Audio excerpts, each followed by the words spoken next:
días compañeros y licenciado presente. Nosotros somos el grupo número 2 y les estaremos hablando acerca de lo que es la NIC 34, que es la información financiera intermedia.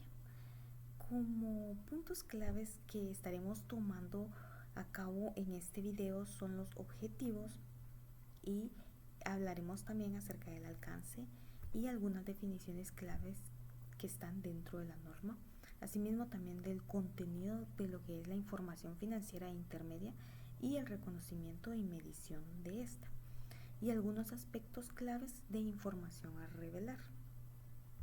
Como primer punto tenemos lo que es el objetivo de esta norma, lo cual es establecer el contenido mínimo y los criterios de reconocimiento y medición para los estados financieros, ya sean completos o condensados.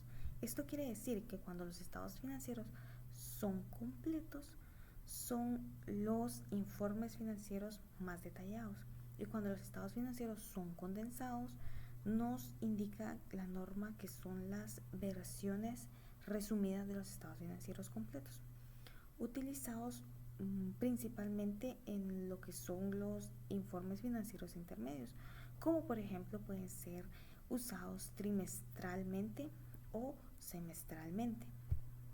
Dentro del alcance de la norma tenemos que no obliga a ninguna entidad a presentar estados financieros intermedios, pero nos proporciona las normas suficientes para aquellas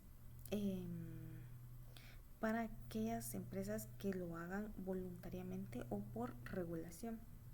Entre las definiciones y contenido importante a revelar tenemos lo que es el periodo intermedio. Esto significa que es cualquier periodo contable menor a un año completo. La información financiera intermedia nos incluye lo que es un juego completo o condensado de estados financieros. Según la norma nos indica que un juego completo de los estados financieros comprende que es el estado de situación financiera al final del periodo. Está también el estado del resultado y otro resultado integral del periodo. Está el estado de cambios en el patrimonio y también lo que es el flujo de efectivo y algunas notas explicativas sobre políticas contables y otra información relevante a revelar. También tenemos lo que son los componentes mínimos de la información financiera intermedia. Algunos ejemplos de estos son los estados de situación financiera condensada, el estado o estados condensados del resultado y el estado de cambios en el patrimonio condensado.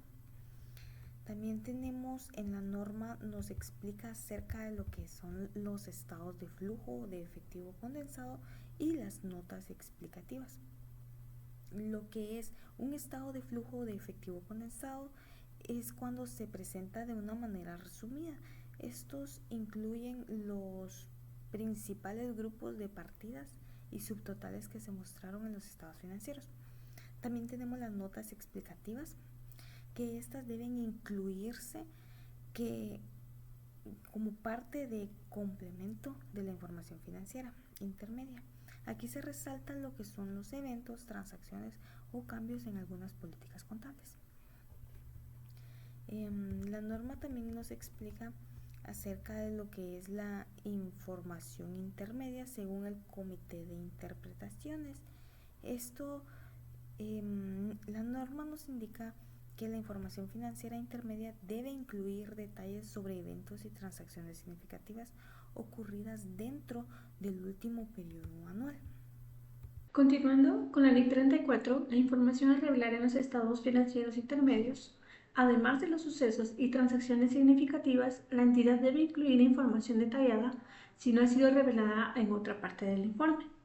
Esto conlleva a las políticas contables, como es la declaración de consistencia con los estados financieros anuales o explicación de cambios en políticas contables. También la estacionalidad y ciclos económicos. Aquí cabe mencionar que debemos comentar sobre patrones cíclicos o estacionales que afecten a las operaciones. Las partidas inusuales.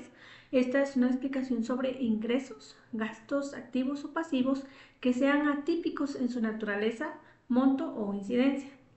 También cambios en las estimaciones, en aquí cuando hay modificaciones en las estimaciones previas que afecten a los estados financieros intermedios. El movimiento en capital y deuda, esto se debe informar sobre las emisiones, recompras o reembolsos de títulos representativos de deuda o capital. Los dividendos son pagos, en este caso, que han realizado, distinguiéndose entre acciones ordinarias y otro tipo de acciones. Y por supuesto la información por segmentos.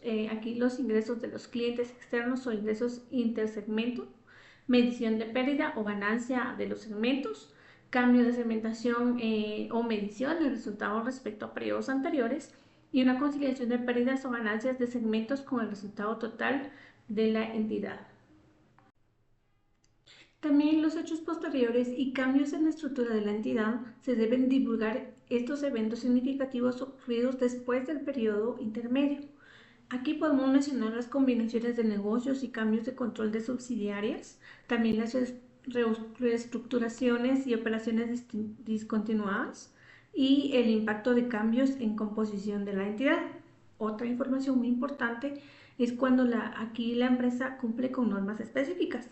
Deben incluirse información requerida, por ejemplo, como la NIF 7 o NIF 13, que nos revela la información sobre medición del valor razonable de instrumentos financieros, también la NIF 10 y 12, donde hablamos de datos sobre datos consolidados y participación entre otras entidades, y la NIF 15 que nos requiere un desglose de ingresos de actividades ordinarias por contratos con clientes.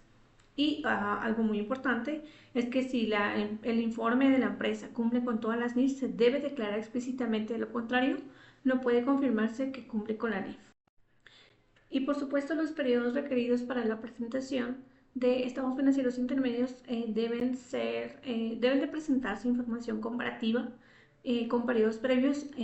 Aquí incluye estado de situación financiera actual y del periodo anterior, estado de resultados del periodo actual y acumulado del año con su respectiva comparación con el año anterior.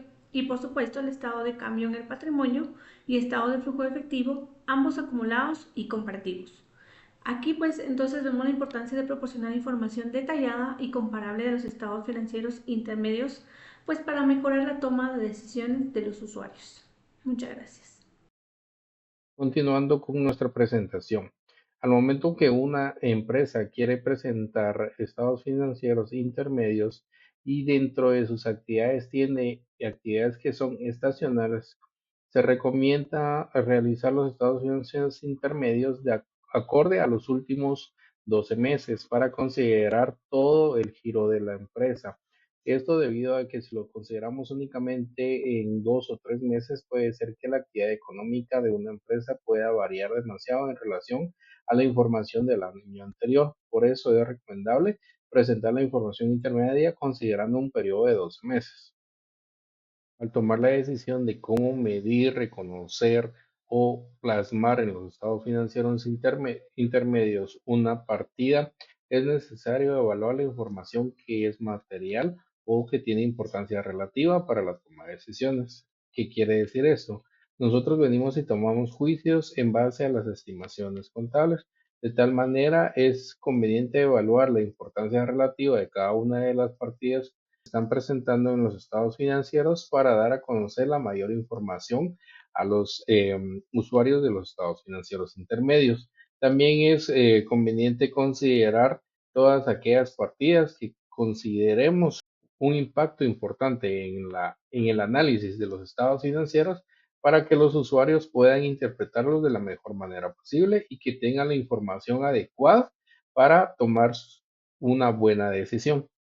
Dentro de la información a presentar en los estados financieros anuales, es de vital importancia considerar todas aquellas partidas que han surgido modificaciones en sus estimaciones durante el periodo que se va a presentar y con mayor razón considerar todas aquellas partidas que van a surgir cambios en presentación de periodos posteriores. Como lo dice la NIC 8, es de importancia relativa revelar el aporte del cambio en las estimaciones que tengan algún significado en el periodo corriente o que se espera que tengan efectos materiales en periodos posteriores. al momento de preparar los estados financieros intermedios, se utilicen las mismas políticas contables que se utilizan para la preparación de los estados financieros anuales, con el fin de venir y tener un lineamiento establecido para la preparación de la información y que los usuarios de los estados financieros puedan interpretar de igual forma la información que se presenta en estados financieros intermedios y en estados financieros anuales. Las políticas para el reconocimiento de activos, pasivos, ingresos y gastos en periodos intermedios debe ser la misma que para la preparación de los estados financieros anuales, con la finalidad de que los usuarios de los estados financieros puedan analizar de igual forma la información que se presenta en cada una de ellas. Por ejemplo, en la información de periodos intermedios, la revaluación de inventarios, activos, ¿verdad? Debe ser la misma que se aplica para la presentación de estados financieros anuales para una mejor interpretación de la información. De igual forma, se debe reconocer cualquier gasto que se incurra durante el periodo de presentación de estados financieros intermedios y el impuesto a las ganancias se debe calcular de la misma forma que se hace de la forma anual para venir y poder presentar información en periodos intermedios relativa a la información anual que se presentará posteriormente. Siguiendo con la presentación y para complementar a mi compañero Julio, cuando nosotros hablamos de reconocimiento, hacemos referencia al procedimiento de incorporación, al balance y al estado de resultados de partidas que cumplan con las definiciones del elemento correspondiente y que además satisfagan los requerimientos para su reconocimiento, según lo establece el marco conceptual. Es por ello por lo que es de suma importancia tener claras las definiciones de activos, pasivo, ingresos y gastos para proceder con su reconocimiento a las fechas del cierre de los periodos anuales e intermedios. Ahora bien, cambiando de tema, algo muy importante a tener en cuenta para la información intermedia son los ingresos de actividades ordinarias obtenidos de forma cíclica, estacional u ocasionalmente, ya que estos no deberán de anticiparse o bien proyectarse a fechas intermedias si esto resulta no ser apropiado para el cierre del periodo anual. Algunos ejemplos de estos ingresos por actividades ordinarias que se obtienen de forma ocasional pueden ser los dividendos, las regalías o bien las subvenciones oficiales. O también puede darse el caso de algunas empresas que, por ejemplo, obtienen más ingresos en ciertos periodos intermedios que en otros dentro de un mismo periodo anual, como puede ser el caso de las ventas por temporadas. Un ejemplo de esto pues puede ser las librerías. Estos negocios pues se sabe que obtienen sus ingresos en mayor medida en ciertos periodos del año. Y estos ingresos pues hace referencia a la norma que deberán de reconocerse únicamente cuando hayan ocurrido efectivamente. Por otro lado, también tenemos los costos incurridos de manera no uniforme a lo largo del periodo, los cuales la norma igual establece que no deberán anticiparse si esto no resulta adecuado para el cierre del periodo contable anual. Pasando a otro tema, tenemos los procedimientos a seguir para los estados financieros intermedios. Pero ¿cómo deben de ser estos procedimientos? De acuerdo a la norma, estos deben de garantizar que la información sea fiable y sea relevante. Esto para que la situación financiera y la rentabilidad de la entidad pueda revelarse de forma apropiada. Aunque las mediciones realizadas a los estados financieros anuales y a los estados financieros intermedios se basan frecuentemente en estimaciones razonables, la información financiera intermedia requerirá por lo general un uso mayor de métodos de estimaciones que la información anual. Por último, debemos hablar de los ajustes a las cifras de periodos intermedios anteriores. La norma busca asegurar que se aplique una sola política contable a cada categoría de transacciones dentro de un mismo periodo anual. Sin embargo, acá debo hacer mención de la NIC 8, ya que esta establece que cualquier cambio realizado en las políticas contables deberá de aplicarse de forma retroactiva. Esto quiere decir que deberán de reexpresarse los saldos contables de periodos anteriores hasta la fecha más remota que resulte posible hacerlo. Ahora bien, ¿qué pasa si esto resulta impracticable o bien imposible de realizarlo? Pues la misma norma nos dice que entonces los cambios en las políticas contables deberán de aplicarse de forma prospectiva o como muy tarde al inicio del periodo anual correspondiente.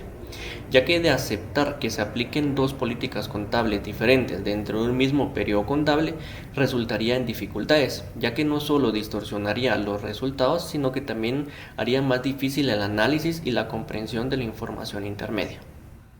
Esto es todo de parte del grupo número 2. Agradecemos la atención al licenciado y a los compañeros.